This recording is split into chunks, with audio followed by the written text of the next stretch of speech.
Good morning, everyone. We welcome you on this webinar on the legal aspects of various redevelopment schemes. And we have our guest speaker and the most admired and the Pieta's legal consultant, also Sri Sanjay Kadamji. I now request our president, Sri Dilip Sanghviji, to say a few words. Dilip Sanghviji, please. Sir,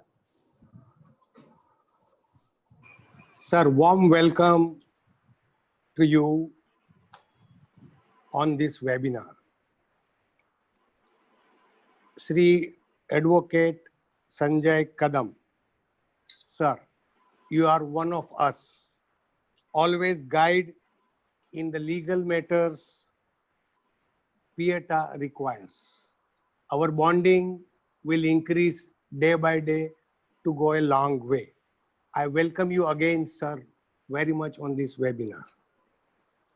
I welcome to all municipal officers, legal fraternity, members of MCHI, NAREDCO, BDA, and all others associations attached to the subject. Also joining few members other than the association, they are attached to associations. And above all, my Pieta Parivar members, I give you warm welcome to all of you on this webinar, sir. I request Milan Changani to hand over the further proceeding to Vice President Sri Sunil Devle to give an inauguration speech. Thank you. Thank you, sir. Thank you so much. I'll now request our Vice President, Sri Sunil Devleji, to address the webinar and open it further. Thank you so much, sir. Thank you, Milind. Good morning, everyone. I welcome you all for Pieta's webinar on legal issues in redevelopment schemes under DCPR 2034. I welcome our key speaker, Senior Advocate Sri Sanjay Kadam. Today, we are almost at a fag end of National Lockdown 4 caused due to COVID pandemic, and still our plight continues. Lockdown 5 is evident in this gloomy situation. I hope we get some respite and our daily routine starts early. I'm sure we all will come out of it very soon like grim death. Today's invitee, Sri Sanjay Kadam, is a senior and knowledgeable advocate practicing in Mumbai. He is familiar with Pieta as he has attended our lecture series of Friday Ka Funda. He had given a lecture on MHCC's draft list of heritage precinct in April 2014. Sir, your video is still on Pieta's website. Sri Kadam has expertise in MRTP Act, MADA Act, Slum Act, MLRC Code, DC regulations. He also handles copyright matters or RERA and arbitration cases. He fought against BMC for charging premium for exempted FSI, and they had to change MRTP Act with retrospective effect. He speaks with authority on subject and bombards by quoting various acts and judgments. Today, he is covering various legal aspects in redevelopment under DCR 33.5, 33.7, 33.10. Our panelists have a lot of questions to ask about municipal lease plots, sales buildings, or issues of SRS schemes. I'm sure he will hold you spellbound by his skill and knowledge of subject. Thank you, sir, for gracing Pieta's webinar on this OTT platform. Thank you. Over to Milind. Thank you so much. Friends, I will now request our own most vocal and the firebrand past president, Sri Sukhatme sir, to give the introduction of the speaker in his own unique style, which will be most interesting for all of us to hear. Sukhatme sir, over to you. Yeah. Sanjay Kadam साहेब नमस्कार. नमस्कार. आमची सकाळ आज चांगली होणार तुमच्या दर्शनाने. धन्यवाद. It's really a great opportunity for Pieta members as well as those who are attending to listen to the precious words of Sanjay Kadam. Sanjay Kadam, he is a person from whom I have learned how to speak aggressively. I have heard his speeches in Chembur Club where the way in which he was speaking, actually every sentence there was an applaud from the people. जो heritage committee की धज्जियां कैसे उड़ाई जाए, ये उनसे सीखा जाए. Shivaji Park, entire redevelopment which has happened, which is goes to his credit. Then Chembur, entire precinct was removed. We all know that how this heritage committee and the way in which listing was done was so archaic and so premature. Even the students of Kamla Raja students have listed those names of the buildings. They were not knowing who is the owner and all that names were put. But once something becomes the law, making a law is very easy. But fighting against the law is very, very tough. We all know it. One refusal we get from building proposal department, how much we have to fight. Or one stop work notice we get from building proposal department, how it is difficult. There are so many officers who must be listening here. One thing I say, like Mala patat nahi, Mala barobar nahi, DC rule, it is written in DC rule, but no, we don't want to do that. In 99% of the time, Kadam Sahib, everybody thinks what to do in this case now. There are so many arbitrary dictates. Entire building proposal approval is controlled by taking out circulars. There are no changes happening into the act. It's all whims and arbitrary dictates. And at that time, Krishna kasa avatar geto, tasa your entire fraternity of fighting people, they come to the rescue of the people. One writ petition which you have said against the premium. We are all fighting against the premium. We are all fighting against all those arbitrary dictates. But you have already taken out and won one writ petition which opposes this illogical way of creating revenue out of DC regulation. Of course, government was smart enough to again make the amendments, but I think government should be forced to make such amendment by winning those writ petitions. Second thing is speciality, which I think Sunil forgot to explain, that he is expert in Copyright Act and Intellectual Property Act. For architects, for your right of information business, copyright protection is very important. We all talk of it. Many times we have been raided by Autodesk people for using illegal AutoCAD versions. What is the fight of it? Whether selling the pirated version is a problem or using is a problem, because pirated books you get everywhere in footpath. Reading, whether using it. So all these issues, with every smaller aspect, he knows it. I had an opportunity to discuss every other thing other than even law or even arbitration. Many times settlements. He has a connection with so many people, and whatever is written in his biodata, which is absolutely, there can be so many advocates maybe having similar biodata, but Kadam is different. His biodata is only about which relates to architects, which relates to us. There may be so many other aspects where he must have hit sixers and he must have thrown bouncers, which he very humbly has not put in his biodata.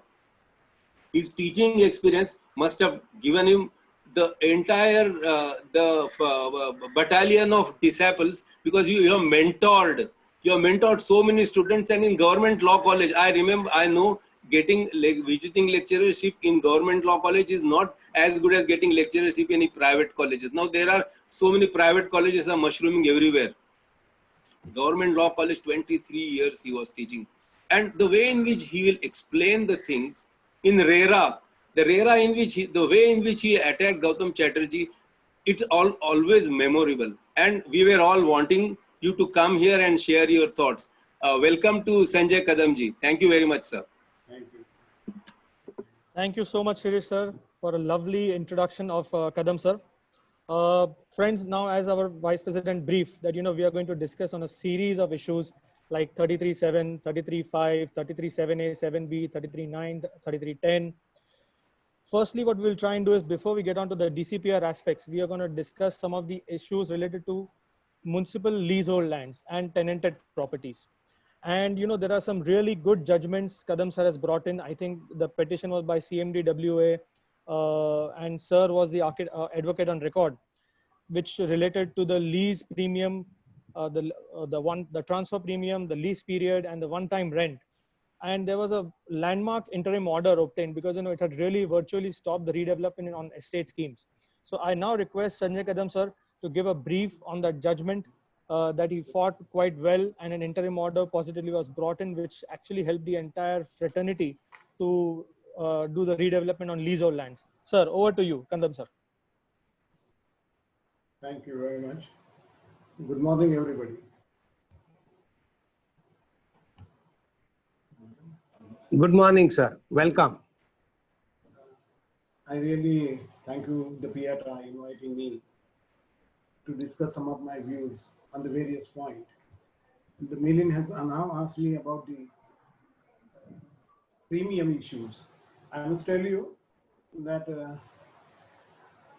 that normally they call as a OTP, one-time premium, or extra ground rent, or lease rent, or transfer premium. These are the issues normally proposed when the corporations lease out their particular property to the people, and the people want to redevelop their property on the terms and conditions, which they may enter with the landlord or the owner of that particular structures. Initially, prior to 2008, the corporation was charging 7% of the premium as for the purpose of transferring the lease. But suddenly, somewhere in 2008, thereafter, they enhanced to the 50%. The 50% was too high, and it was challenged by the Mr. Hora, and the judgment ultimately came from the Justice Deshmukh bench, saying that 50%. Sorry to interrupt. Can you speak a little louder?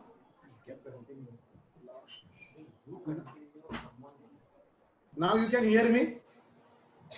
Hello? Better, but maybe you may have to speak slightly louder. Louder. Louder. Very.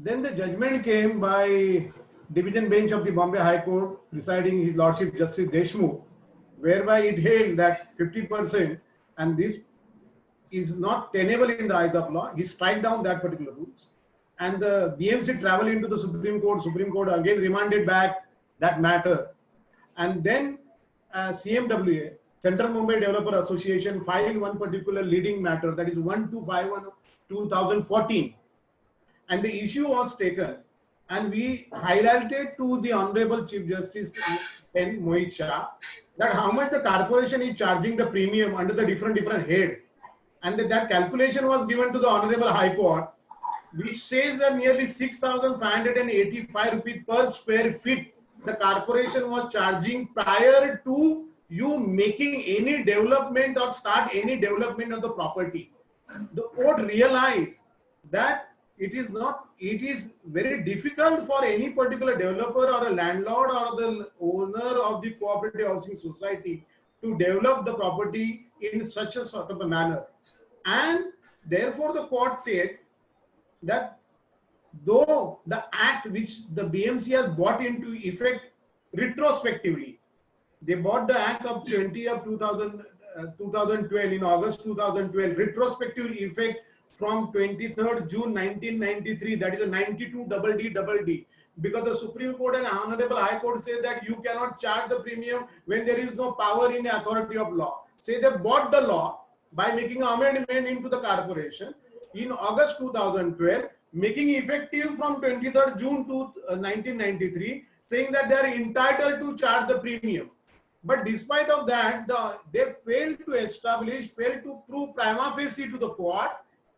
There is no such provision in 92 DD. Also, reduction in the lease rate, reduction in the enhancement in the lease rate, reduction in the tenure of the lease, and the court granted a stay on that particular implementation of the lease rate.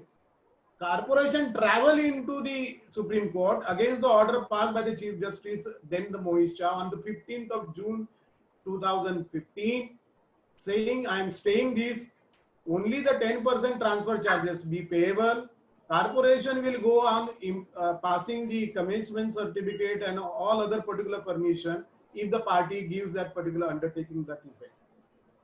Though corporation traveling to the Supreme Court wise his order of 27th April 2015 refused to entertain that particular matter and told the corporation go and fight down there. So the one-time premium, lease rent, and the reduction in the tenure of the lease is now sub judice matter before the Honorable Bombay High Court. That is as far the one-time premium is concerned. And another, you can tell me what is another. Yes, sir. So, sir, just to brief all our listeners also, this entire session is totally going to be a question answer session. So we're going to have maximum number of questions with Kadam, sir. Now, taking the question forward, sir, on these estate matters, you know, these estate lines which are given on perpetuity, how do you compare them to class 1 lands of collector? Of course, both the acts are different, I understand. But, you know, these lands given in perpetuity, were they deemed to be freehold or they were not given on freehold for a particular reason in the past? Could you elaborate something as a history? See, that time there was a epidemic of plague. The Bombay Improvement Trust, which was then created in 1898. And then they realized that there should be some property, some estate to be formulated. So 35 estate were formulated. And that 35 estate small plots were made from the 500 square meter to 1000 square meter to in between like that. And they were allotted. And there were nearly 4,176 plot. In that 4,176 plot, 1,447 were given in perpetuity. And 2,148 were given 999-year lease. Now, Milin, perpetuity and 999-year lease is virtually as if you are given up the right in respect of the plot completely. They can be put par with the class 1 category of the MLR code, though the MLR code deal with the state government land. Corporation definitely is, they may say that we are different because section 92 under the BMC Act give the right to the corporation to deal with their particular property. But parity can be drawn between them. Now, if more than nearly 80% plots were given in perpetuity in 999 years, then the question must come in our mind, what remain in the hand of the corporation as a owner or a lessor of the property to restrain the lessee who is maintaining that particular property at his own cost and expenses, maintaining the building there too, recurring the expenses, paying all the dues, to stop him saying that, sorry, you can't utilize this potential of the property because century back, my predecessor in title gave you only a document with nomenclature of the lease. But nomenclature does not determine the right. The terms and condition in the contract which has been acted upon by the parties will determine the contract, right?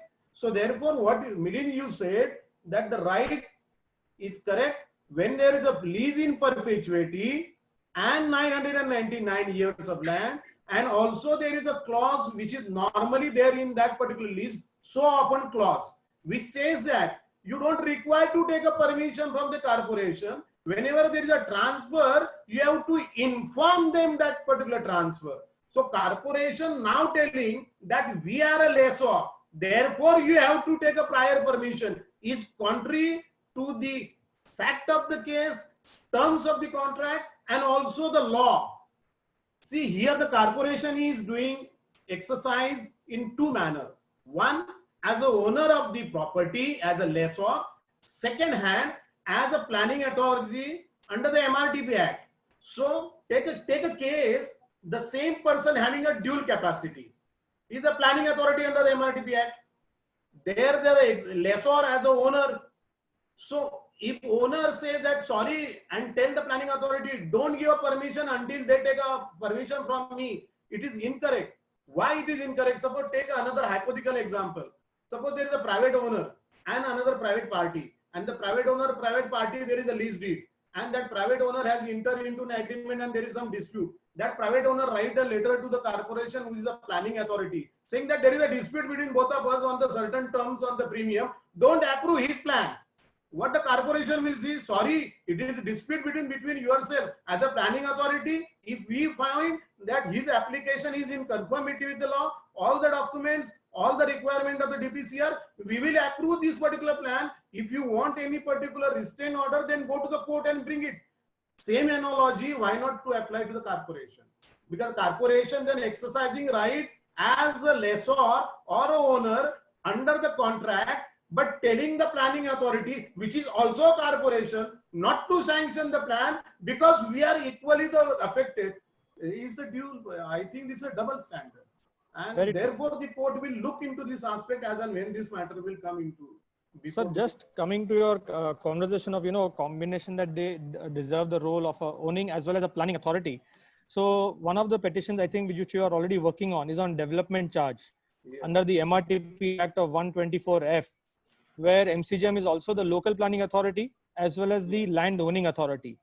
And therefore it was argued that development charge should not be applicable on these plots. What's your take on that, sir?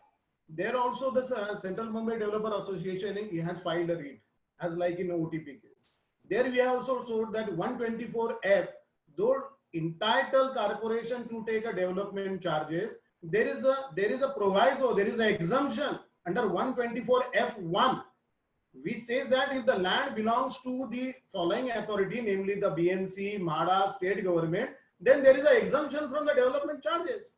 If you cannot read 124F in isolation to 154F1 exemption.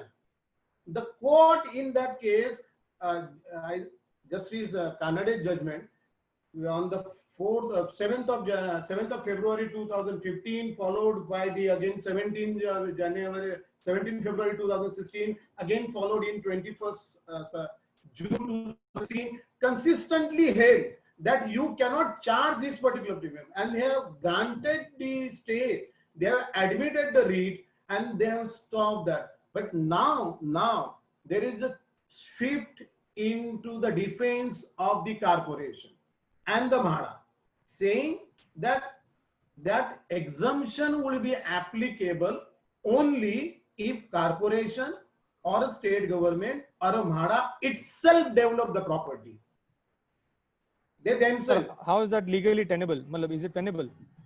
According to us, it won't be tenable because the section is very clear. And the Supreme Court says that if the section is clear and the interpretation is only one, then you cannot create a confusion between the reading the line and then read down the section and incorporated something by reference, which otherwise there is no reference there to.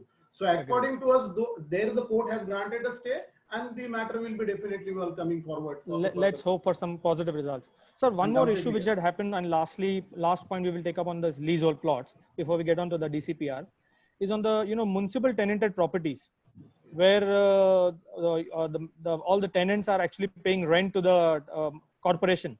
And in June 2019, they came up with a retrospective policy with regards to the calculation of capitalized value on account of CAG pressure. All the capitalized value will have to be reworked and calculated as per today's RR, even retrospectively. So if a scheme started 10 years ago and has had to pay 30 crores at that time, has to pay almost 160 crores now. I think there also you have a very interesting writ petition being filed by you. Yes. Where because of this, all the developments have stopped. 100% development has stopped. Could you elaborate? See, one basic jurisprudence of the law, and which consistently Supreme Court has held it, you cannot make a retrospective application of any particular law when the parties have changed their position, they have altered their positions, they have acted in pursuance of the promise which was then given by the government. Now, in this particular case of CVs, that time when that policy was formulated by the corporation, the people came forward, accepted that particular policy, accepted that particular promise, altered their particular position to the detrimental to their interest. And having altered their position and agreed to pay and paid their particular payment in the manner provided into their LOI. And suddenly now the corporation is somewhere in June 2019 and come with the letter of 3rd August 2019 saying, no, now the improvement committee has come with that because of audit report. But audit report had suggested what? against what are those particular audit report. You have not given any particular detail to the audit report from the adversely affected by the party. And that audit report is a unilaterally audit report obtained by the corporation without even getting the people on the board as a stakeholder, namely the person who have paid the crores of rupees prior thereto. And suddenly now they say that there is a retrospective effect application. We have filed that particular writ, and now that is a SUGI, one is Bharat Ruia, which are pending in the Honorable Court, and the Honorable Court will definitely look into the matter. And court has consistently said plan cannot be upset retrospectively. Vatika's judgment, well-known judgment, Vatika's Honorable Supreme Court Constitutional Bench headed by then Chief Justice Lodha along with another 4 judges, they have said that plan cannot be upset retrospectively. You are doing something retrospectively, you are taking away the right which is accrued in my favor, whereby I acted. Yes, there may be a situation where the LOI might have been expired. If LOI might have been expired for genuine reason, give the hearing, take a revalidation fee, take something reasonable way. If the project is not completed within a certain time, give an extension of time. But it can't be that way that now you are calculating on the basis of the CV as on today and then saying that I will give a credit what you have given in the past. It is incorrect. Take an illustration of this particular same analogy to the builder. Suppose the builder has agreed to sell the premises to one of the flat purchaser at the rate of 100 rupees. And he said that 100 rupees, if you pay me immediately 90 rupees, I will execute the agreement with you. The person has paid that 90 rupees and he executed the agreement. Unfortunately, that builder, that particular development did not materialize within a year or two. It went for another 2 years. That 100 rupees now become 1000 rupees. Can the builder now say that purchaser, look, now the price is 1000 rupees. You have paid me 90 rupees. I will give a credit of 90 rupees. Now you give balance 910 rupees. It is not correct because you have agreed to sell that particular premises to me. That price you have accepted from me in the manner provided into that particular terms. I might have defaulted in making the payment of that 90 rupees in a time manner. You can collect from me that particular balance amount with a reasonable interest, but not a rewriting the contract to such an extent whereby you can say either you take it or go it. Because nowadays there is a popular slogan which has been there developed. Either you take it or leave it. That can't be. You are a government. You are supposed to govern the state and the rule, not in such a fashion. It is not a business of the government to do the business. It is a business of a businessman to do the business in conformity with the law. They have the respect to the law. They obey the law. And on the basis of the law which was then prevailing, if they alter their position, enter into a contract, commence the work, which might have been stalled due to the various reasons, then you accordingly deal with that ratio in that, but not in a straight way. Now I found one fine day, the policy which was never debated, not even thrown to the public to the open, that these are our policy which we intend to bring. You are a stakeholder. Please come forward, give your suggestion. Then we can accept some of your suggestion. We can dwell upon. But no, suddenly you come with the policy saying that this is the policy from tomorrow onwards. Now you take it this policy or leave out of that. It can't be. The matter is now pending in the Honorable High Court, and definitely Honorable High Court will look into this aspect. Thank you, sir. I think that even the department is looking to the entire policy through a new lens, and they are working out some new positive policies. We are hopeful that they come up with the results very soon. Now, taking the program further, sir, we are going to start with our question answer sessions on the 33(7) and other aspects. Just to give a small brief, 33(7) is redevelopment of cess properties. And there were 19,600 properties, and hardly in last 30 years, only 700 properties are completed and only another 1,200 NOCs are issued. So there is a huge lacuna in this entire development. We will take some of the questions on this 33(7). I now request our next member, Ankit, to take his questions, please. Ankit. Yeah, thank you. Thank you, Milind. Good morning, sir. Good morning, Ankit. How are you? Fine, sir. Thank you. Yeah. So I have three questions regarding MHADA point of view. Hopefully, I'm here. Yeah, loud and clear. I can hear you. Yeah. So it is regarding one question is like that. As on today, it has old existing buildings which are in very much dilapidated and dangerous condition. and due to some reason, there are some untoward incidents happening towards that. So legality point of view, the landlords and everybody are being liable for it. Even though the MHADA is taking repair cess and everything, landlords are paying property tax and everything. And after the fixation of Rent Control Act, how can still landlords be liable for the being a culprit or being not repairing the building, sir? Very good question. See, under MHADA Act and the Rent Control Act, both has to be read together for the purpose of giving the effect of this particular noble intention of the government. That is the legislature. See, the Rent Control Act gives the right to the tenant and the landlord against the unnecessarily trouble given by vis-a-vis each other. The Rent Control Act, there are the section from 8 to 14 which give the right to the landlord in what manner he has to maintain the property, and thereafter the section 16 give the right to the landlord how to evict the person. Sales is concerned, the sales come under the MHADA Act section 82, where the building which is prior to 1940, they collecting the sales and the landlord responsibility to pay the sales to the 10% and 90% from the occupier.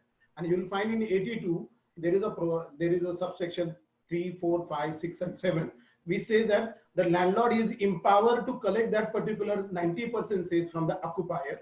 And in the event that occupier does not make that particular payment of 90% sales, then the landlord is entitled to recover that particular money from the tenant, taking the shelter of the Bombay Rent Act under section 16. But additionally also, Bombay Municipal Corporation Act section 147 and 148 give the further particular power to the landlord to initiate.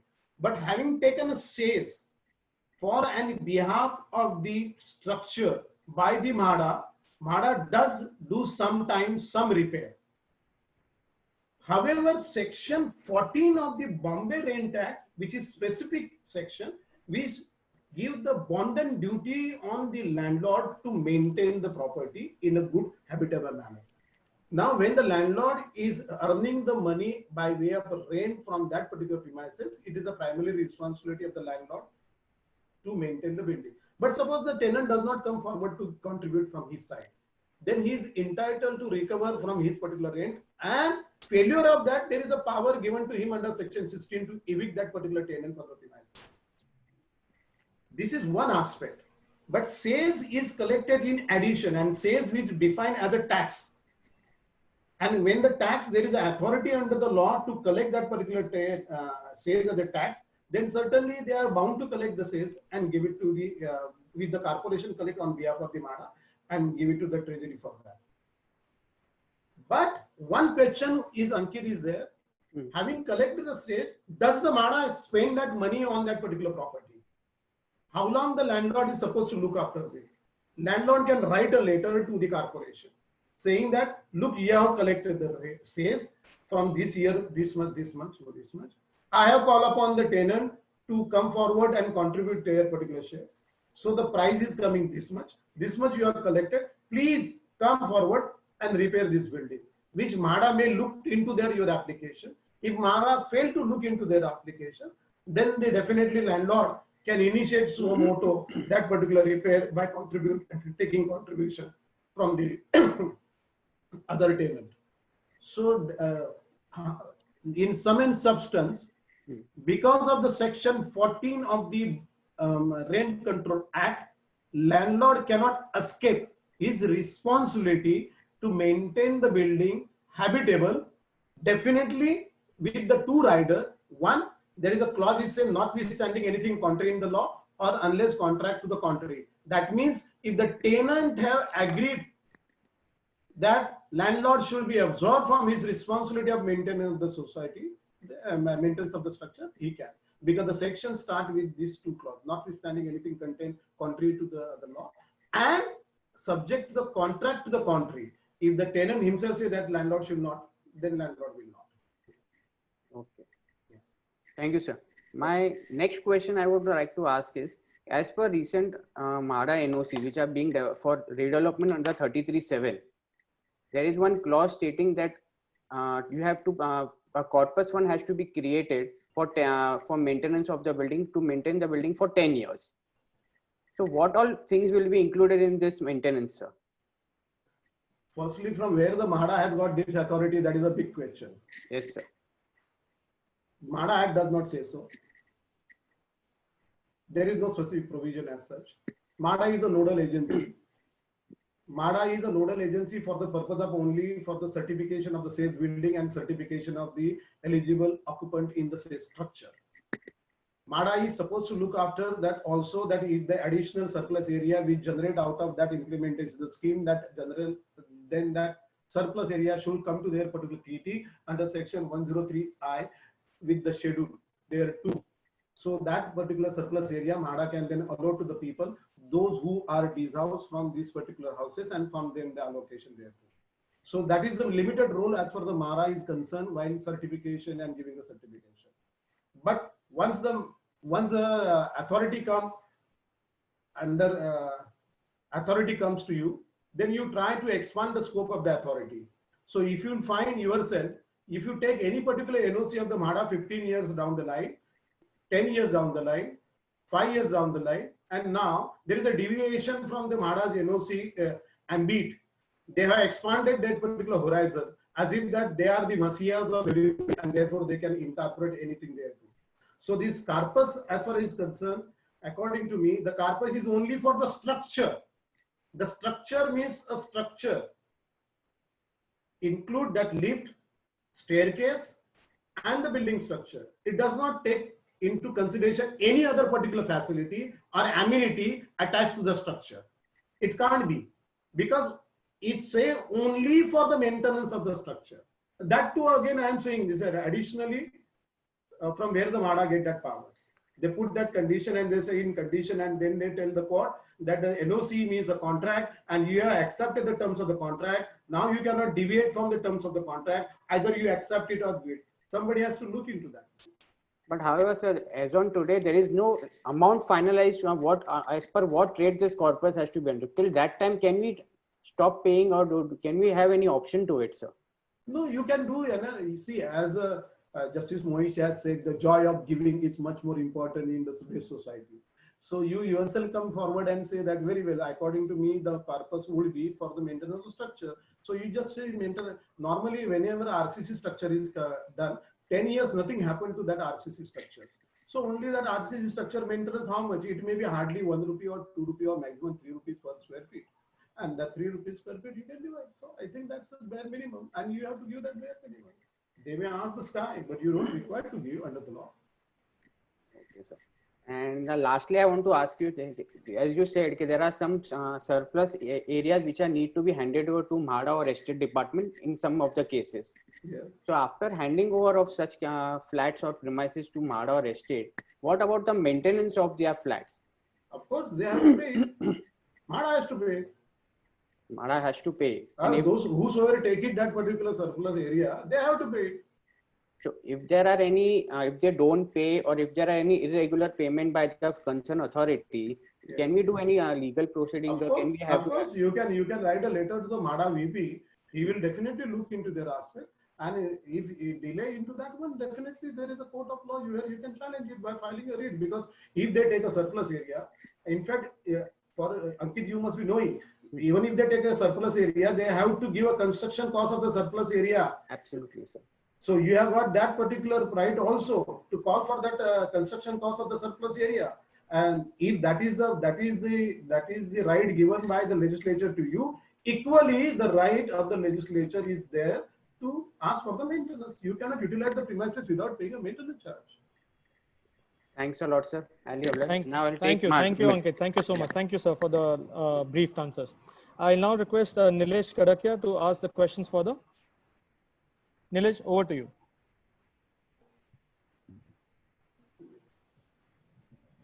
Nilesh, you'll have to unmute. Good morning, Sanjay Kadam, sir. How are you, sir? Nilesh, how are you? Fine, sir. Yeah. Everything is good, sir. Everything good. Sir, I have got some 2-3 questions for you, sir. Yeah. Sir, one of the biggest question of right now, that the developer has to pay the rent to the tenants in the present scenario of the force, whether or not. Yeah, that is the biggest question actually happening nowadays because of this solution. Yes, sir. Yeah. Sir, Shall I what give is the answer for that? Yes, sir. See, the contract, if there is signed by between the parties, then in that event you are bound with that particular contractual terms. You cannot run away from that contractual terms. Okay. Yes, sometimes the difficulty occurs. That difficulty is you envisage while entering into a contract. The law says that commercial impossibility cannot be a ground from deviation of the contract. So this particular pandemic situation is a temporary phenomenon. Now that temporary phenomenon is a temporary phenomenon. You cannot then turn around the contractual obligation to pay the rent to the tenant which are agreed to pay. At the highest, you can request to them for some deferment or some installment, something like that, which again, that option they may exercise it, is fine. If they do not, then sorry, it can't be. Force majeure clause does not come there. Okay. Okay, sir. There is another question. So there are in city area, there are certain buildings which are standing in the 2 CS numbers. However, there is a single building existing on a 2 CS number. So as per the DC regulation, if there are 2 CS numbers, we are entitled for the 60% incentive FSI. But since the building is one and building is standing on the 2 CS number, whether we can get the benefit of the 60% or not, sir? Why not? Yes, of course. 5B does provide that. Because sir, some of the officers are not giving the benefit, saying that it is a single building. No. If the occupier on the structures are different, Sir, there is a then single yes, building, you no? are single building, but the occupiers are different, no? Yes, sir. If the occupiers are different, then you are entitled. In fact, the corporation had that particular problem 2-3 years down the line, and they sought the opinion from them. Then the Advocate General, and the Advocate General has given the opinion in conformity with what I am saying now. Yes, they are entitled to have this 60% benefit of that. Okay, sir. Thank you, sir. And one last question, sir. Sir, MARA is certifying the authority. Sir, there are many times what is happening is that the developers completes the building with the last stage. He applies for the occupation. In the same time, the MARA certifies the additional tenant. There is no possibility of accommodating that additional tenant. So what the legal aspects of this, how they can accommodate this tenant, or what is the MARA's role after the certifying this? See, the certification, once the MARA does the certification, MARA normally give 30 days time for any particular party to come forward and give the objection for that certification. They display that certification at the site. They also display at the Old Custom House collectors. So within that 30 days, if anybody takes the objections, then MARA entertain that particular objections and accordingly deal with that objections. But once the plan is approved, and the building is demolished and the commencement of the construction has taken place, or rather it is even further is completed, yes, sir. Then thereafter the certification by the MARA will not entitle this particular developer to accommodate that particular person, because if developer had not taken benefit of that particular certification, yes, sir. If developer has not taken a benefit of that particular certification, then certainly he is not obliged. We had that particular case where the Sugi had faced the same problem, and the Honorable High Court Justice Dhanuka refused to entertain that particular application, though moved by the party saying that yeah, I am entitled, because the building was completed, not any FSI was available, and not a FSI was also availed by the builder for the purpose of that particular person. The court says sorry, it can't be. The remedy will be for such person. He can make an application for the MARA saying that the surplus area which might have got in that project for MARA, they can allot that particular area to him if they are not allotted to somebody else or some other particular project. But after completion of the project, you can't. Okay, sir. Thank you. I'll hand over to Milind for the further questions, sir. Thank you, Nilesh. Thank you, sir, for the explanation that your legal opinion is available, Yes. but I think a policy needs to be drafted on that account. I will now request Neerav Chodawala to please ask the further questions on 33.7. Good morning, sir. Good morning, Neerav. Sir, as per, what Nilesh continued on that as per 33.7, no new tenancy is accepted after 1996. Yeah. MARA, there are many instances where MARA rejects certain tenancies based on want of documents, or they cannot prove the tenancy prior to 1996. Now the question is, what happens to those tenants? As a developer, am I liable to rehabilitate them? Number one. Number two, if I rehabilitate them, then what will be the minimum area that I have to offer to them? And whether after the scheme is over, whether they still remain as a tenants or they'll be the members of the society. See, the MADA does not permit the creation of further tenement after 13 June 1996. See, there is a difference between the tenement and the tenancy. If there are the 10 tenements, then 10 tenement has to remain as the 10 tenements. But it does not necessarily mean the 10 tenement, the tenant should be continue the same. The tenant may come, tenant may go. So therefore the 10 tenements with the 10 tenant. But if you create 11 tenement and create 11 tenancy, then MADA does not recognize because it is unauthorized. MADA rules provided. But among the 10 tenement, if new tenant comes and new tenants is getting that particular tenancy transfer from the old one, and the old one was residing prior to 1996, then he is entitled to have the benefit of that. But section which I understood from you, he is the tenant created after 1996. Right. Then in that event, that tenant will not get benefit of the MADA. But he does entitled to have the benefit as a tenant in respect of the area occupied by him, because his particular eviction from the property is necessary for you for the purpose of implementing the scheme. He must be coming in between the project, maybe somewhere in the plinth line, maybe side line, everywhere. So as a tenant, you have to give, and that tenant get protected under the Rent Act. You cannot evict him because you recognize him as a tenant. And if you recognize him as a tenant, then you have to give a benefit under the Rent Act, which is the area occupied by him. And the BMC habitable area, correct me, Milind, if I am wrong. Originally it was 180, then 225, now it is 300. So you will require to. He remain as a tenant only, but he does not require to become a member of the society. Okay, that's right. Okay, so there is one more regulation. I mean, 33(7), they say there is a nonsense structure up to 25% shall be considered FSI as per regulation 33(7), and anything above and over 25% shall be as FSI shall be as per regulation 30. Now there are many instances on a site when there is a built-up area is more than 25% of the nonsense. Then as a developer, which 25% you take under 33(7) and which as a under 30? You take a maximum which is beneficial to you. That is always, because he say that up to 25. Correct. Above 25 will not be. So up to 25, you make it a planning in such a way that up to 25 come that one. Because exceeding 25, so first 25 is 25. The second 25 is starting from 26 onward. So that DPCR says that up to 25. So the now 25, there are 40. Suppose there is a 40. So among the 40, according to you, which 25 to be taken? Correct. That is what your question. Correct. So correct. you take 25, which is beneficial to you. Sir, I think what Nirav wants to say is, we have to give minimum 300 square feet. And if only that 25% gets 300 square feet, which does not get. So that's a conundrum. I think the DCPR failed to recognize or put it into regulation as to the balance tenement. If they have to be given 300 minimum, then what is the incentive to give them 300? Can we recover construction costs? It's not mentioned. So I think that's the conundrum there. Next question, please. Yeah. Okay. I have the joy of giving some time.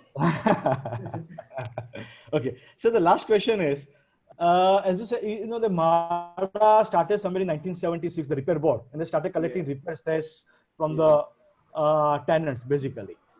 Now, when MADA issue NOC under regulation 33(7), whatever expenditure they have incurred in the building, they collect it from the developer. MADA is probably not a profit-making institution. So, under which act can MADA do it, and is there legally to do that? MADA require resources, MADA require fund. So they always see that when you are coming with some development, definitely they will be entitled, and therefore they demand it. There is no such power as such in the act, but they put that particular condition, and the builder normally say that if I am going to spend a crore of rupees, few lakh rupees are there, you can pay. If you ask me, if they have not repaired the building, I am not going to repair the building because now the building is going to be reconstructed and pulled down. then the question of demanding does not arise. And you can definitely ask them, you can question them, and if they do not listen, then come to us. We are there to help you out. Okay, thank you very much, sir. Over to you, Milind. Thank you. Yeah, thank you, Nirav. Thank you, sir. We will now go forward with the questions under 33.7a, 7b, and 33.5 from our Vice President Sunil Devle, sir. Sunil Devle, sir, please, over to you.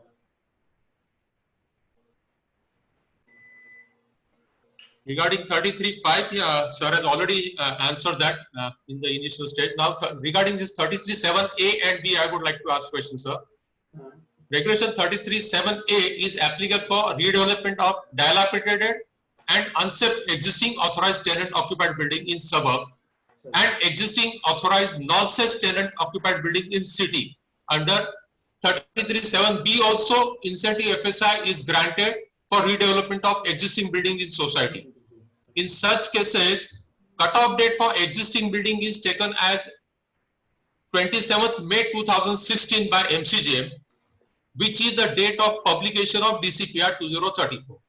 Now, as per definition, existing building means a building existing authorizedly before the commencement of this regulation. Now, the question is, if MCGM has demolished unsafe building prior to 27th May 2016, or suppose redevelopment is undertaken by society by demolishing existing buildings prior to 27th May 2016, then whether such advantage of incentive FSI under 33.7a or 33.7b can be claimed or no, since many ongoing proposals, though converted in toto with DCPR 2034, are stuck up for this decision.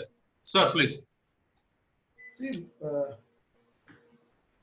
the demolition come by two ways. One is voluntary demolition, one is forceful demolition. Corporation demolishing the building, which is forceful demolition, because they found this particular building is unsafe and therefore they demolish. So it was not your particular proposal for the corporation to that demolish the building. It was the corporation felt it is necessary to demolish. So therefore that demolition is not in pursuance of the proposal submitted by you. So in that eventuality, that demolition by the authority, if having been found satisfied, it is a dangerous. So existence of the building on that day was admitted by the authority, you are entitled to have benefit.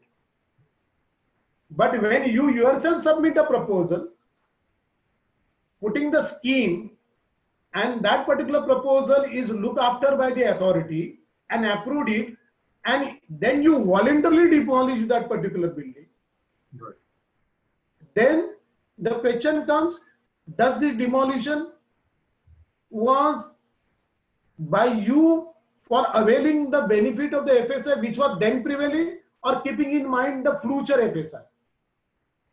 There is, you may have some sort of a difficulty, but take my view, irrespective whether demolition by the authority or by you, existence of the building that day, if you prove, then you are entitled to have the benefit. Vasant Vihar case, where the Nilesh Bhai was their particular advocate in Churchgate A venture, Marine Drive, where the existence of the building was there, because the existence of the building on that particular day was required to be proved, because the benefit is given for the people who are residing and that particular building. So if that building is demolished, then why not the benefit is given?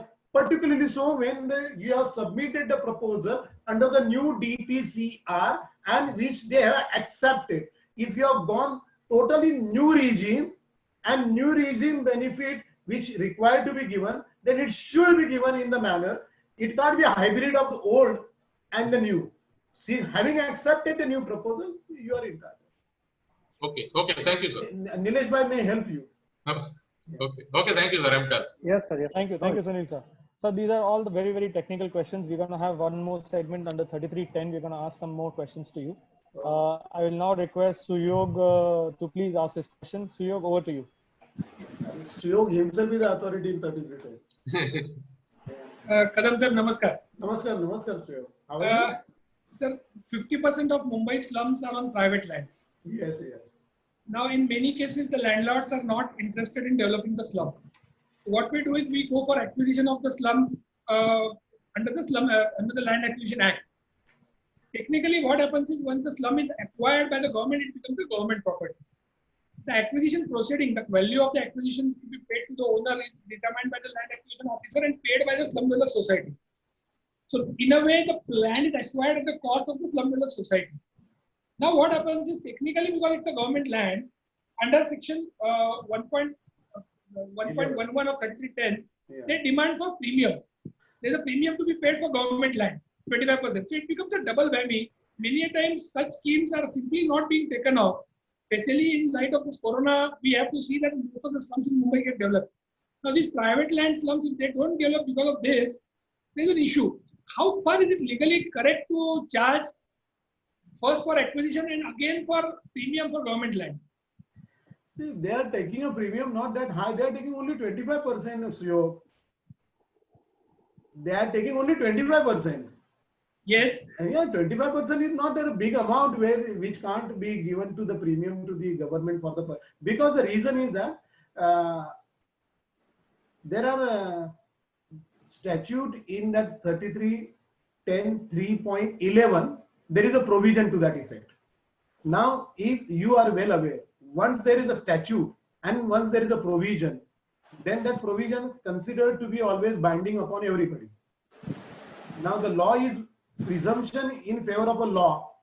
Now if that law is there and law give you only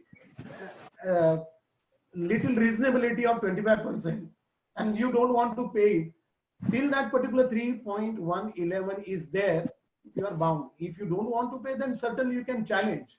Yes, saying that is a double price to the extent of 25%. Well, so one more question.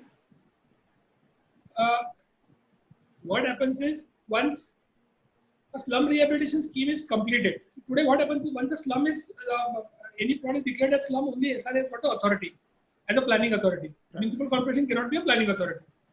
Now what happens is some of these slum schemes have been over more than 10 years back. So the slum structures, the slum dwellers rehab buildings also can actually technically go for redevelopment. Now what is happening is SRA is not denotifying those slums. See, there is a provision under section 4 of 3310 where CEO SRA can be directed by the government to denotify a slum. Here what is happening, or even on the Slum Act, there is a provision under 3C3. Once the slum rehabilitation scheme is over, the slum has to be denotified. Here, since the denotification is not there, neither municipal corporation is approving the plans, nor SRA will entertain the bidding. Say there is a change of user proposal in a sale bidding, small change of user.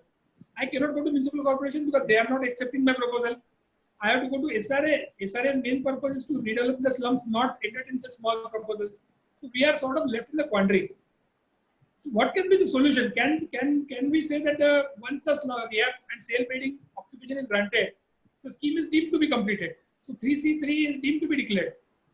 Yes, you can say so, because according to that, if the building is completed in conformity with the plan which was sanctioned by the planning authority and the occupation certificate is granted, it is deemed to be denotified. And if that deeming friction, they are not allowing you to entertain and not accepting the further proposal, then certainly you can write a letter to the authority saying that, look, it is just a merely formality because you have completed the project in all respect. Otherwise, you would have not given this particular occupation certificate. So issuance of this particular denotification is merely a technical formality. And if that formality is not being complied with, you can certainly write a letter to them and you can bring to the notice to the apex body as well as the redressal grievances committee. Sir, 3310 1.14 provides that preferably when a scheme is submitted by the society. Preferably, the word preferably is there. Yes, it shall be accepted. Now what happens is in case of private lands, especially private lands, the owner has got some sort of an understanding with the developer, or owner himself is a developer. He wants to develop the land. The slum dweller society sort of gets a veto power over the ownership, which is sort of unconstitutional. So SRA is insisting on proposal getting submitted by the slum dweller society itself. how far is this insistence by SRA, especially in case of private land? Correct. They can't do that because there is, see, 3E of the Slum Act, read with 13, is give the priority right to the private owner first. Within 120 days, he can write a letter, submit the proposal. Then in that proposal, in fact, he does not require to have a consent of the occupant at all.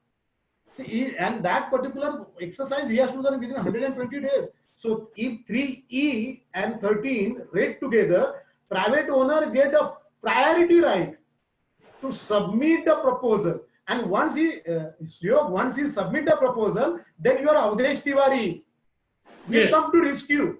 Because then in that event, your society, whose word the preferably, will not be entitled to submit their particular proposal. Because prior point of time, the private owner having exercised his right as a priority right, will be entitled, because his proposal has to be dealt with the CEO in the manner provided under guidelines. The word preferably does not take away. Yeah. Since the question of Avdesh Tiwari has popped up, there is an impromptu question. So what has happened is, post Avdesh Tiwari, SRA has become very, very cautious in accepting the proposals. Now, in fact, it's easier to get an LOI than submit a proposal, if I may say so. Sir, is there some limitation on the cautiousness of the government? Because now virtually every department of SRA has to give an NOC before a proposal is submitted. That circular 144, then it is 144A, 144B. So, how much the cautiousness is to be stretched? That needs to be addressed legally. I do agree. It is a subjective test. It is a subjective test. But only limitation which has been put by the Justice Chandrachud judgment, the proposal should be complete in all respect. There should not be a gradual compliance of the proposal, because you have put the proposal which is incomplete in all the respect. If it is incomplete in all the respect, then certainly that proposal can't be a proposal. At least take for illustration, a private owner, he has given a priority right because of the inbuilt provision into the slum. There is no specific provision saying that the consent of the tenant must. So, but other thing he is required to submit. So other things also he does not submit, but merely just he want to block the way of the society. He submits so-called one letter, writing a letters after letter. That can't be a proposal. You have to submit the scheme, what is in your mind to implement the scheme in all the format, Annexure 1, Annexure 2, Annexure 3. The 2 may not be, because the lease may not be there, but financial capacity, what you envisage, everything that has to be submitted. So cautiousness on the part of the authority would be good enough, but not to the extent whereby it destroy the spirit of the implementation of the scheme itself. Idea of the legislature to bring this Slum Act, an amendment in 86, 96, 2001, 2008, 2000, up to 2018, is to removal of this particular slum and make the hygienic condition to the slum dwellers. So therefore, any particular officer is putting the hurdle or the obstacles in the legislature intention of this particular implementation of the scheme. Certainly, you can pinpoint this particular authority. You can address on that. Sir, one question is about the Annexure 2, which is the eligibility matter. Draft Annexure 2 is passed by a certain officer. Yeah. And now the time limit between the draft Annexure 2 and the final Annexure 2 in some cases are extended to few years. Now the new officer who's issuing the Annexure 2 thinks that he or she needs to again re-examine the eligibility. So a spot inspection of the site is ordered. Now this spot inspection, nobody is given a chance of being heard. Before draft Annexure 2, I have at least given the part of being heard. So much of people are being declared non-eligible to the extent of even, in some cases, even 100% who are eligible earlier are being declared non-eligible. So should there be some time limit or limitation, or again, then again somebody has to start the process again, in short, if there is a lapse of time? Yes, these issues has come time and again in the Bombay High Court by virtue of the various writ, and the court has dealt with in an issue of such a reasonable time. What could be the reasonable time? It may be some officer may say 6 months, some officer maybe say 1 year. The court say that 3 months would be a reasonable time, because ultimately you have to push that particular scheme to get implemented. The scheme should not be stopped on account of certain particular occupants non-eligibility, and therefore if there are 100 occupants and only 10 occupants have been not certified. Now, for that 10 occupant, you cannot withhold the scheme from 90 people. Therefore, the Honorable High Court had said that the 3 months could be a reasonable time. So now, since we are on the reasonability of time, we all face, maybe municipal corporation, MHADA, SRA, wherever, there is a perception that more time is required for getting approvals. Now, Maharashtra government has come to our aid with the Act of Right to Service Act. The way there is a Right to Information Act, there is a Right to Service Act. Can that act come to our rescue? Because finally, Yes. developer is paying scrutiny fee for getting the proposal approved. Can it Certainly, come to the rescue of the developer to get the approvals within the reasonable time as specified by the court? definitely it will come. It will come. But there is another one particular act which you can take a recourse. That is a Daftar Dirangai Kaida. In Marathi, it's called a Daftar Dirangai Kaida. There is a Maharashtra Daftar Dirangai Kaida. That also come to your rescue, apart from this Right to Service Act. In that Daftar Dirangai Kaida, if any particular officer failed to comply the requisition put to him by his officers within 2 weeks, then he is answerable. And we succeeded in getting some of the order from the Bombay High Court on the ground of this Daftar Dirangai Kaida, the Rushabh Jain matter. We got it. Justice Khemkar passed that order. Yeah. No. Yes. I think, yeah. The name of the act is Maharashtra Government Servant Regulation of Transfer and Prevention of Delay in Discharge of Official Duties Act, 2005. Thank you very much, Advocate Sir. Now I hand over again back. It was pleasure listening to you. I hand it over back to Milind for further proceedings. Thank you, Suyog, and thank you, sir, for the new definition of new acts from Right for Services Act. I will now request Samir Hingu, our Vice President, to ask his questions further. And after that, we will be taking some more questions from the panelists and the attendees also. Good afternoon, Sanjay Kadam, sir. Good afternoon, Samir. How are you? But fine, sir. Sir, my question is, in many cases, a slum dweller is declared non-eligible as she was not major as on 1/1/2000. As per Slum Act, structure existing on 1/1/2000 is eligible for rehab. Is it legally correct to decide eligibility based on age of a slum dweller? It's a very good question. Really very good question. Because see, the Slum Act says that the structure, you do not get a benefit. The person is occupant, slum dweller, residing on that day. So benefit is not given to that structure.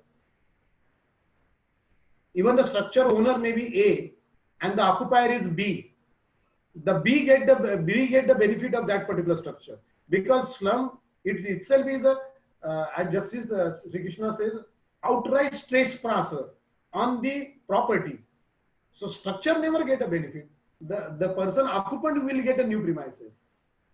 But when you say the person who is a minor, the question comes where the other parent, the elderly person, where are they? Are they having another structure and they are getting another benefit? No, sometimes what happens, as we buy a property in a minor's name, the structure might be also in a minor's name as on 2000 cutoff date. But when I go for approval of eligibility, say in 2010, then the officer says that the person occupying or the name of the person was minor during 2000. That's why he's not eligible. Firstly, the selling of this particular hut is itself impermissible. You are a trespass. What is the right you have got to sell it? No, he is not selling. He is not selling. No. How the minor come? Therefore, the question come: how the minor come? No, the ownership of the structure was itself in name of a minor. That's why the issue comes that when I go for eligibility as on today, the officer says that he was a minor in 2000. That's why he is not eligible. Sir, I will intervene here. What happens is there are cases where the parents expire. The 14-15 years boy keeps taking care of the family, or the girl takes care, and they are genuine resident of the structure. The person is held non-eligible only on the account of that person not being a major on 1/1/2000. So the problem is how that person rights can be taken away, because right to property act nowhere says that minor cannot hold a property. Right. Now, in such case, as Suyog you have said, if it was the parent, he was residing with the parent, and parent having died, he continued to there. In that case, certainly he will be held eligible. But I was under the misconception, because Samir, I thought that he had purchased the property on the name of minor. That Okay. So the second question is, during appeal under 33, 33A, 38 of Slum Act, it is necessary to prove that arrangement for alternative arrangements are available before rehabilitation. Yes. On other hand, Regulation 3310 1.16 says that the slum dweller against whom action is initiated is not entitled for transit and to participate in lottery for permanent alternate accommodation. How to reconcile this dichotomy? Because one regulation says that he is not entitled for transit accommodation, whereas the other regulation says that he'll have to give transit accommodation. As just now the CEO had said, the right to property cannot be taken away in this fashion. So ultimately, he does not come forward for the see, they give a long rope to the non-cooperative occupant to join the scheme at any time till the completion. So therefore, till the time of completion of the entire particular project, it is considered to be he, one day or other day, he will definitely rectify his particular mistake. He will consider that he has committed an error and he may join it. Presumption is that you are going to provide it. And when they sanction that particular annexure 2, they make it a provision. If there are 300 occupants, then 300 occupants, the sanction is granted to you. Out of the 300, possibility 250 may get a certified. That 50 is always there. You have to construct it, which the authority may take it for the purpose of allotting somebody else. But your entitlement to get the benefit of the 300 will be definitely 300. So therefore, they give a long rope to the person who is a non-cooperative to you to join the scheme anytime till the completion, till even giving the occupation certificate. In that context, they provide you that. So the last question is, the eligibility criteria has been revised by government as on 16/5/2016. In the ongoing proposal, certain slum dwellers were declared non-eligible before this date. Since the case is already decided, the competent authority refuses to reopen it. What's the way around this deadlock? File a writ. File a writ. That is the best way. Sued will guide you in that. Okay, sir. Okay, sir. Million back to you. Thank you. Thank you, Samir. It is a marathon session for 33.7, 33.5, 33.7A, 33.10. We have some questions from the panelists, sir. I will now request our past president Manoj Dubalji to please ask his question. Manoj Dubalji, over to you. Is Dubal sir here? Yeah, good afternoon, sir. Good afternoon, Dubal sir. How are you? Yeah, fine, sir. Am I clear? Yeah, you are clear. You are clear. Sir, now coming out of that 33s, I am coming to MRTP. That's great. So let us now keep that 33 aside. I am coming to MRTP. Section 46 of MRTP says that draft plan will have to be taken into consider by the planning authority. Right? Now, any minor modification done by the government under section 37(1) AA with regards to DCR, provision of DCPR. Now, whether that provision can be applied, normally the planning authority or corporation says that stringent provision will be applied. Now, this is a draft provision for which hearing and everything is yet to be done. So, whether stringent provision of this two regulation can be made applicable. Sanction and the draft under section 37(1) AA. If you ask my opinion, then sanction should prevail upon the draft. Okay, sir. That's a straightway answer. Okay. Because sanction is sanction. Okay, sir. But the terminology of the 46 has been interpreted in SN Rao case in 1986, where it says that even the draft and the sanction, the draft which is in the pipeline, but sanction is a sanction. Correct. You can definitely look into that. Even that Anita Pandole's case, that 46 also arose. Then secondly, the Suresh Hotel case, Supreme Court had dealt with. And in the Suresh Hotel case, the Supreme Court says that it is a draft. And therefore, you'll find Duggal sir, yes, sir. When this DCR 1991 came, in 19 March 2091, exactly a month prior, 19 February 91, the CRZ notification came. Now CRZ notification came where it said that the development rules prevailing then. Now development rule prevailing then was of 1967. And 19 March 91, the DCR came. In that context, the Supreme Court in Suresh Hotel case said that if your property, which is situated in CRZ, in that area, then the DCR 1961 will have application. 67, yeah. Even as on today also, if you ask me DPCR 2034 or 91, if you are continuing with them, but in a CRZ 67. Yes, sir. We all are aware of. We are understanding that actually what we understand is that the provision of development plan should be stringent as per the 46, not DCR. Whether our understanding is correct? Yeah, your understanding is correct. Thank you, sir. Sir, my next question is last 1.5 or 2 years, everybody is aware that in Mumbai the real estate market is very not good. It's very slow, and now this due to this pandemic, what will happen we don't know. So this regarding the societies, wherein the societies have already executed development agreement with the developer, but developer is not coming forward. So what is the remedy for them? And I'm asking for societies, not for. Very rare scene that Dugalji is appearing for the society. This was a question from some of the attendees, sir. In that event, so what is the remedy for them? How the remedy is a practically, if you ask me, the practical solution, the both should come together and they reconcile that particular terms and condition, which will be beneficial for both.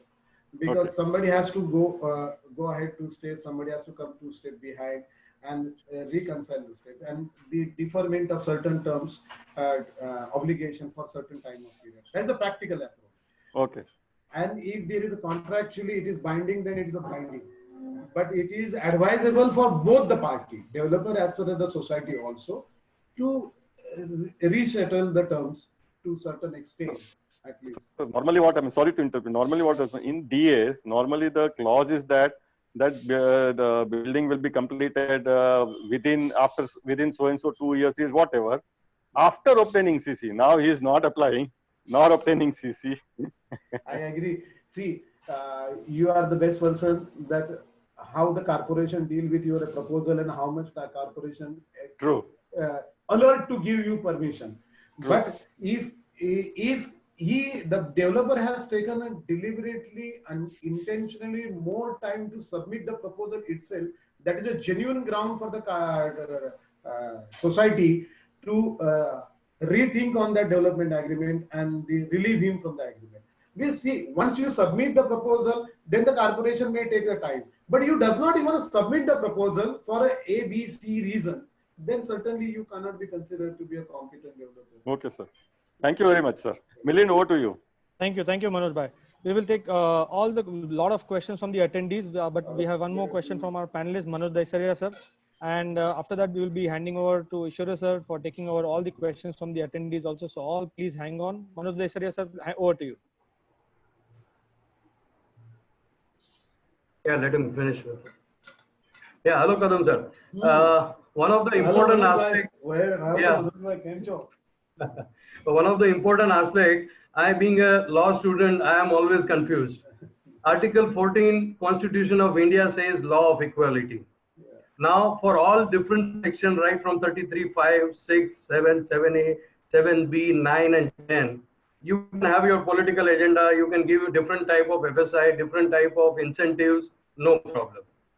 How can there be different open spaces for different sections of redevelopment?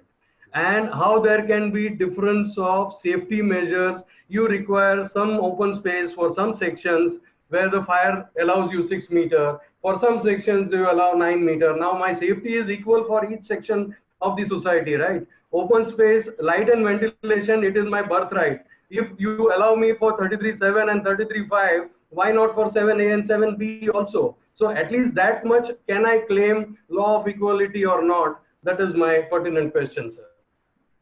So some are born equal, some are more equal, some are equality thrust upon. So sometimes the law always try to help the people who are not in a position to help themselves. So some incentive is given to the person who is not in a position to maintain himself properly in this particular civilized society. So definitely you may feel at the first brush, yeah, you are being treated unequally. It may at the first brush, but when I go to the larger canvas, it may not be. Yes, but when you say that the redevelopment of the property on the adjacent plot, which fall into the ambit of 33.5 or 33.7, get the benefit, and the another particular adjoining plot is fall under the different particular regime, get a different treatment because it's a patronage safety, healthy, and this one. The issue of the open space deficiency, OSD, is pending in the Honorable High Court. The reason is what you say is correct.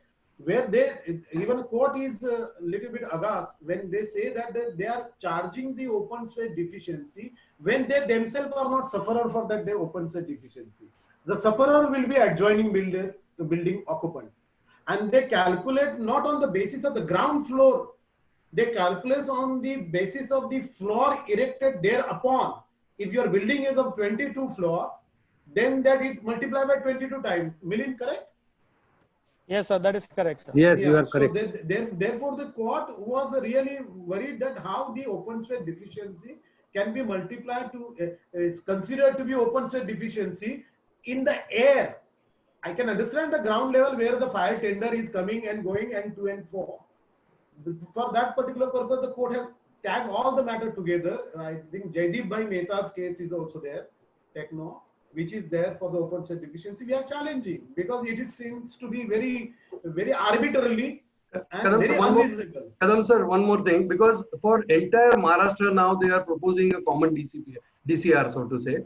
So why can't Mumbai, for different section of society, you have one yardstick for open space and safety measures? I'm not talking of incentive FSI. That may be your political agenda. You can always have different type of incentives to please the different section of the society. But at least the open space criteria, parking norms, and the safety has to be one. That much law of equality I should be able to claim, sir.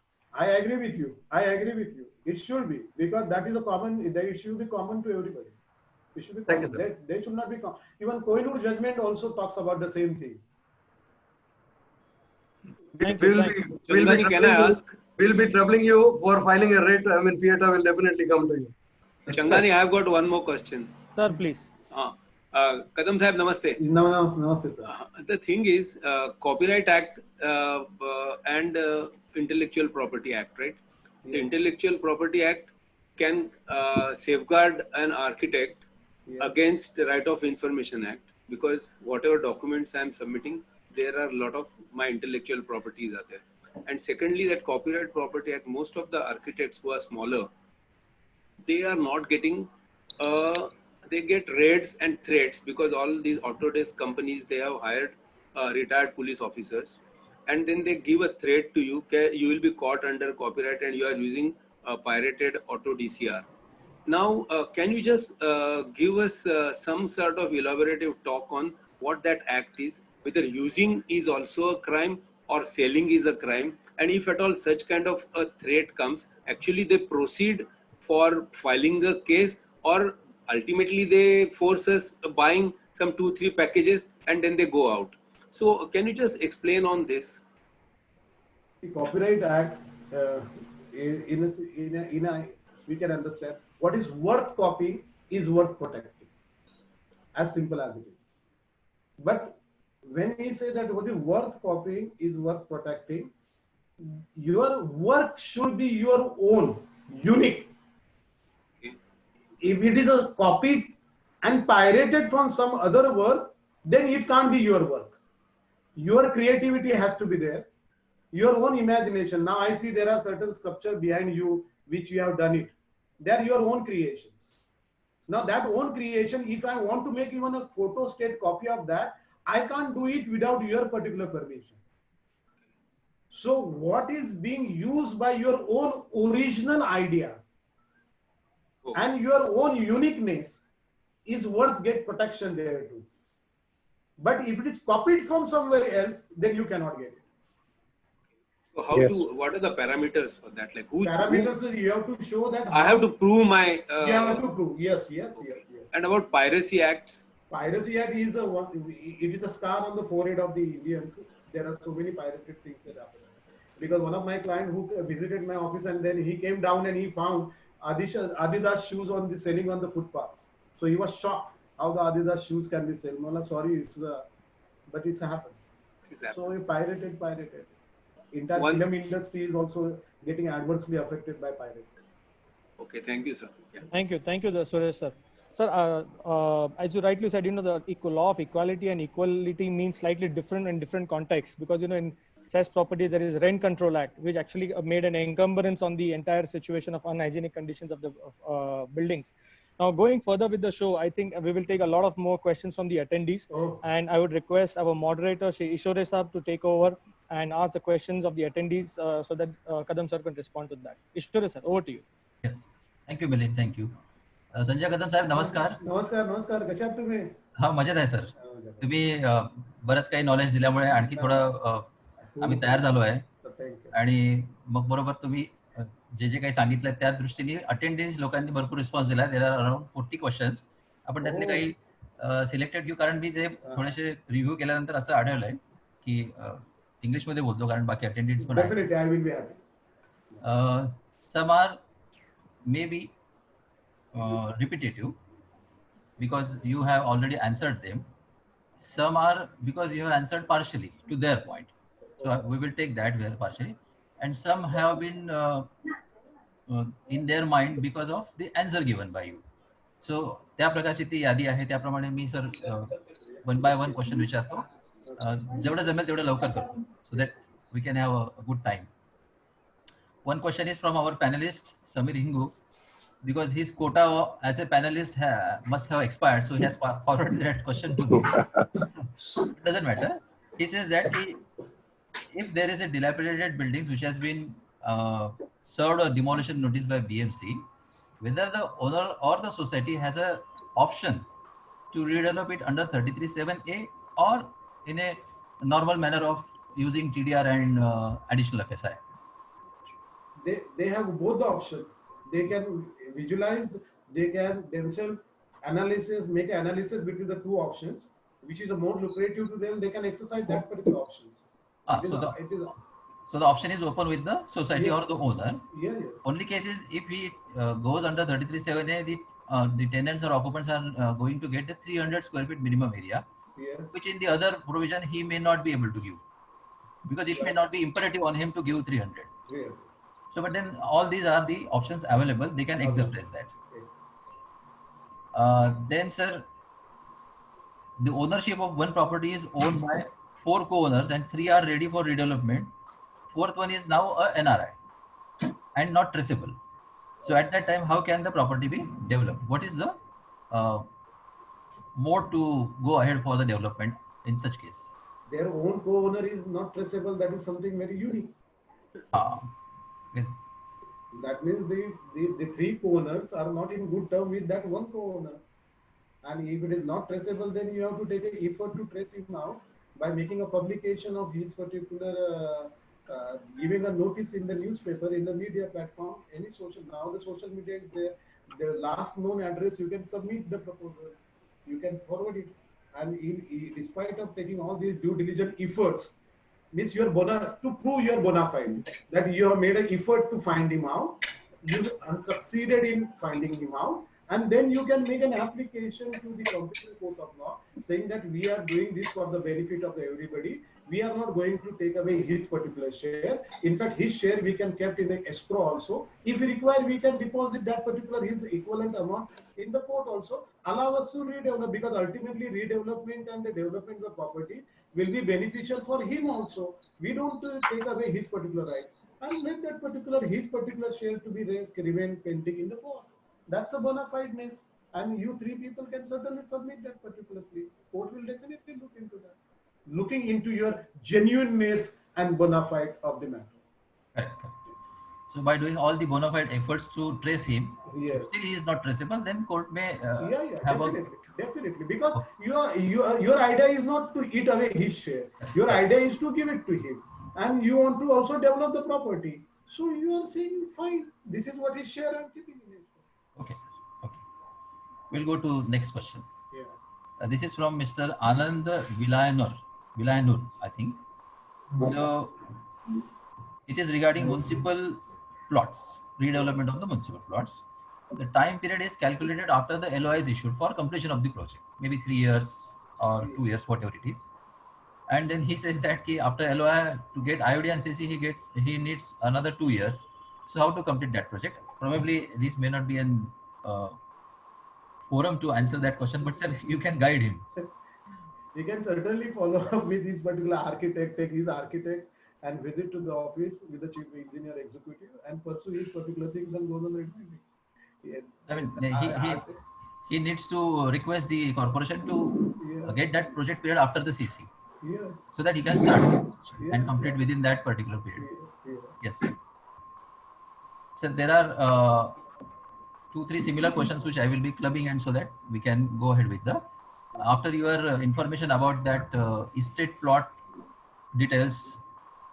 So people are saying that what will be the outcome of that one-time premium issue, whether it will be successful. What is your feeling? That is nobody can be in a position to tell except the Almighty. Matter is pending. We are the hopeful of the matter because definitely, in fact, by the judgment given by Justice Mohit Shah, Chief Justice Mohit Shah, which is undisturbed by the Supreme Court from 2015 till now, is indication to some extent that it will, unless thereafter after full-fledged hearing, the court may take a different view. According to us, at least in the matter where the lease in perpetuity, lease of 999 years, which is more than, if you take the 4,716 total plot of the estate, and roughly among that 4,000 of this particular nature, will definitely get covered because it is virtually given up the right into the property. It's virtually only name is lease. Otherwise, it amounts to a conveyance. So the MCGM cannot go beyond the conditions written in the agreement. Of course, it should be because in that particular contract itself, the BMC has put the condition so often clause. That so often clause means you don't require to take a permission. You have to intimate the transfer thereafter. So, and some of them regarding that only wanted to know the court case number, writ petition number, or SLP number which is pending, or PIL number. So whenever that is Central Mumbai Developer Association 1251 of 2014. 1251 of 2014. Yeah. We will send it to all those who have requested for this of 2014. 14. Yeah. Yes, sir. Then the next one is in certain cases the lease has expired way back, but there was no policy for MHADA as well as MCGM for renewal. When the policy was formed after 15 years, then they are charging that late charges and all those things retrospectively. So people feel unjustifiable. Can there be any justice in this? See, they are in a very peculiar position. So the reason is that once the lease comes to an end, the contractual right comes to an end. Then you are not supposed to be there on the property. You, as the Transfer of Property Act, you are the tenant holding over. Now your entry into the plot is authorized, but now your continuation in the plot is not authorized. That is the law. Now, if the lease is, you are now on the property, you cannot be evicted from the property without following the law. The corporation cannot evict you, but you cannot claim the same right what you were having as a lessee there too. The lease is expired. The lease is expired. So now if you want the lease to be executed in your favor, then certainly in the driver's seat will be the corporation. They will say that, okay, I will execute a lease provided you agree for this condition. Right. So it is up to you whether to accept that condition or not to accept that condition. Or not, yeah. Because corporation will not be in a position to evict you from the property because you are in the property and you get statutory protection under the Rent Act, may not be a contractual protection under the transfer of property. The question was, say his lease has expired 10 years down the line, and the policy would have been available that time for renewal, maybe in a year or two. Then he would have been required to pay the delay charges and all those for the 2 years. Now he has to pay it for 10 years. So it is because of the policy take a lot of time to get formulated. So it is whether it's not my fault. I mean, I agree. See, I agree. But the thing is that you cannot force somebody to enter into a contract with you. It is a bilateral transaction. Now, if one of the party is not inclined to do only merely because it's the BMC or you are giving a label as a state, they should. The answer will be no. If they do not want, they do not want. What else? The only last remedy is to knock the door of the court saying that you have done whatever you are required to do. If the lease, there is a proviso, inbuilt proviso, there is an automatic renewal, or in the lease deed, there is a clause which say that before expiry, within 6 months, you make an application for the renewal. And if you have made that particular application and which remain pending with them, then certainly you may get some benefit. If on the basis of a letter from them, you have paid the further lease rent which they have accepted, may also put the additional advantage to you. All these points will look into that. So fact of each case will depend upon how that particular matter is. You are not forced. If you like it, you go for the lease. If you don't like it, you don't go for the lease. I mean, that is the option only. So same thing again in case of MADA. The 1984 lease condition was that the government employees can only buy or sell. Now when it will be renewed, they have applied for renewal, it is still not renewed. So they are apprehensive whether the same condition will remain. Only the government employees can buy or sell the flats, because now there is a 33.5 is a scheme, there is a sale component. Now government liberalize everything. In the DPCR you will find now even a sales component, if you pay the premium, take the FSI, pay the premium, take the FSI. So now they want the revenue. So according to me, they may remove that condition because now revenue is must. So they need not worry. Probably while renewal of the lease, this condition may not be there. It's not fruitful. It may not. Government need the money. Revenue is required now. So they are liberalized. DPCR is a classic example of the distribution of the FSI at the premium. You are aware about that one. Yes. So now they across the board you pay the premium, even if your structure may not be even a sale also, you pay the premium, additional premium TDR, still you get up to the 3 in city of Mumbai. Sir, one thing is there, MADA has issued the NOC for redevelopment of a building. The redevelopment has delayed by 2 years. He could not start that. Is MADA still liable to repair it while NOC is valid? MADA in a NOC always put a condition against you and in favor for them. They will say, sorry, I will not. I have given a NOC. In fact, MADA take an undertaking from you. Henceforth, all the responsibility on you. Anything happen to that building, collapse, everything, you will be held responsible. MRDP, everything, IPCs, everything will apply to you. So MADA takes security the moment they give a NOC. And by virtue of that NOC, you are held liable. Only requirement, you have to take a maximum precaution to maintain that property till the time it will get demolished. Yes. So any delay in the development, his worries are only increasing. Yes. The developers' worries. Yes, of course. Of course. Another one was regarding the repair cess contribution by the tenants, which you have already covered in your earlier part. I will go to the next question. So there is a question by Executive Engineer Unge, sir, with you. Yes. Where it is there in this? Yeah, it is there in the list. Okay, we will go to that. Sir, it's a question regarding MCGM tenanted property, which has been taken by some developer as per the scheme. And he says that as the property belongs to BMC, why LUC is charged while that redevelopment is being undertaken by, because he feels that he is like a agency for that redevelopment, because owner is BMC itself. No. There is no distinction between that. In fact, LUC matter is only the Central Mumbai Developer Association, which is the lead petition. Though the property owner association, they challenge the entire particular power and authority of the government to make such law. Central Mumbai Developer Association challenged only one point, saying that LUC cannot be charged at all, and which was the Honorable Division Bench Justice Oka's judgment has accepted that particular plea. LUC can't be charged on that basis because the Parent Act does not provide that provision. The subordinate legislation cannot give the further delegated power to the authority to distinguish. And against that particular judgment, again the corporation has gone to the SLP. SLP is pending. It was about to be heard, but this pandemic situation has come. So the plea of the LOC, which was land under the construction, has been upheld by the Honorable Division Bench, striking down the Rule 20, 21 and 22 of the capitalized CV, giving the thumping in favor of the petitioners there in that association, and which is now the leading there. Okay. So that will be very interesting for the judgment to come. We hope you succeed. Best of luck. Because at least High Court is in our favor, and now the BMC is testing that particular judgment in the Supreme Court. So we are hopeful for that. Okay. Sir, in one case, Mr. Vishal Bapna has asked this question, that one occupant and one tenant is claiming the same premises in MHADA, I mean in the SES building probably.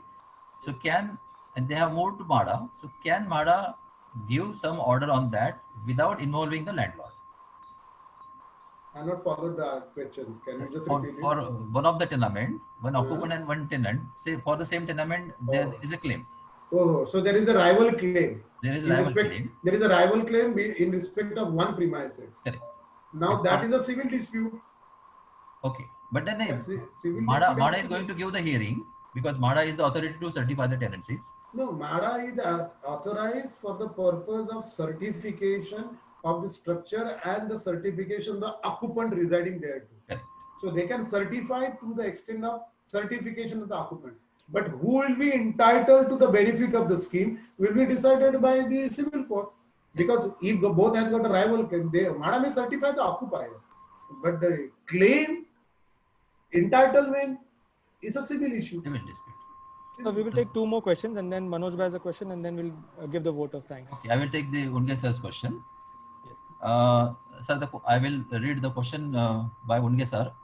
The Suresh Estate case held that the draft 91 DCR were not applicable since in CRZ areas, 67 rules only is applicable since 91 DCR was in draft stage at the time of CRZ notification. Hence, the stringent cannot be taken by considering the draft DCR 1991. The other cases are different than this case. Hence, Suresh Estate case is not applicable in our other cases, and stringent between draft and sanction is applicable as stringent as per section 45 of MRTP Act, because the draft may come into force in these cases, which is not the case of Suresh Estate. So it was his opinion when you talk about that.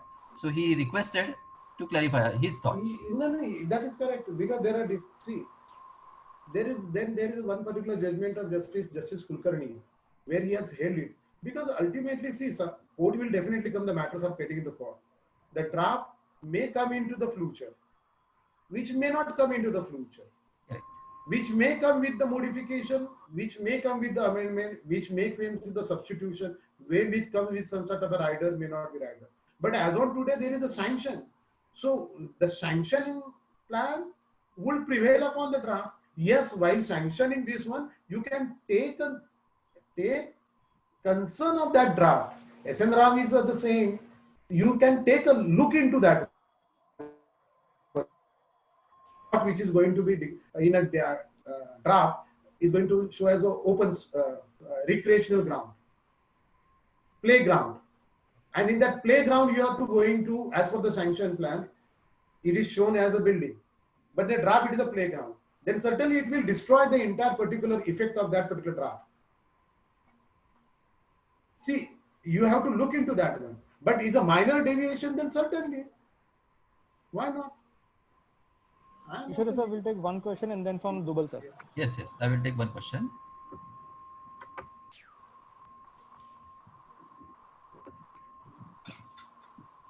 Sir, what is the legal status of a tenant of a SEZ structure which has collapsed and landlord developer is not redeveloping? This is asked by Mr. Ramesh Sharma. He continued to remain as a tenant. Even though the structure is why not? Why not? Originally, it was the tenancy come to an end. That was a decade earlier. But later on, the court has said, sorry, it is not his fault.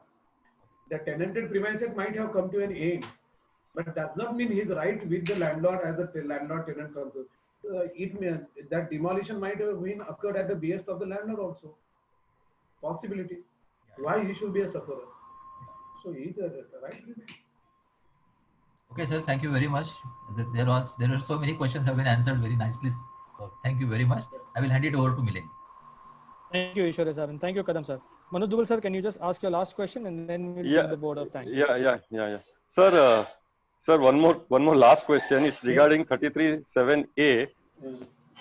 Sir, we have been coming across from our clients also, and this question has come from one of the attendee also, that the building is occupied by tenant and as well as landlords, owner of the property. They are also staying there.